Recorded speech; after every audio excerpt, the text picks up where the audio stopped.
أعوذ بالله من الشيطان الرجيم.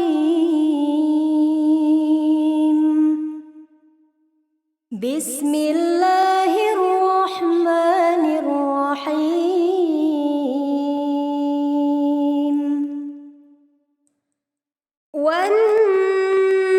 والنازعات غرقا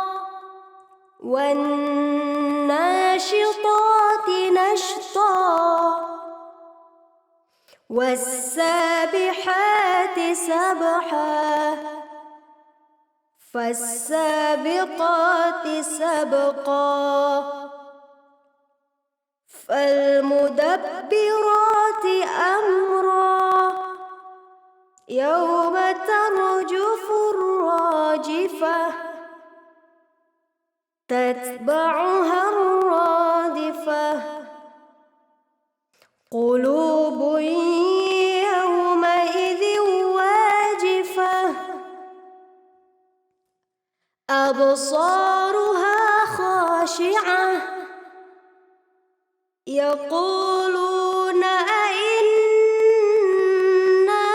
لمردودون في الحافرة أإذا كنا عظاما نخرة قالوا تلك إذا كرة خاسرة فإنما هي زجرة واحدة فإذا هم بالساهرة. هل أتاك حديث موسى إذ ناداه ربه بالواد المقدس طوى اذهب إلى فرعون إنه طغى فقل هل لك إلى أن تزكى وأهديك إلى ربك فتخشى فأراه الآية الكبرى فكذب وعصى ثم أدبر يسعى فحشر فنادى فقال أنا ربكم الأعلى فأخذه الله نكال الآخرة والأولى. إن في ذلك لعبرة لمن يخشى أأنتم أشد خلقا أم السماء بناها رفع سمكها فسواها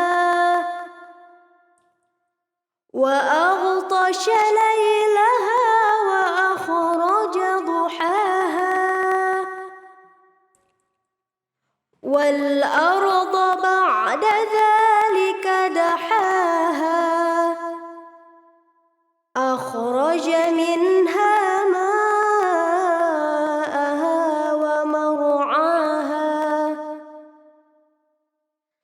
والجبال أرساها متاعا لكم ولأنعامكم فإذا جاءت الطامة الكبرى يوم يتذكر الإنسان ما سعى وبرزت الجحيم لمن يرى فأما من طغى وآثر الحياة الدنيا فإن الجحيم هي المأوى وأما من خاف مقام ربه ونهى النفس عن الهوى فإن الجنة هي المأوى يسألونك عن الساعة أيان مرساها فيما أنت من ذكراها إلى ربك منتهاها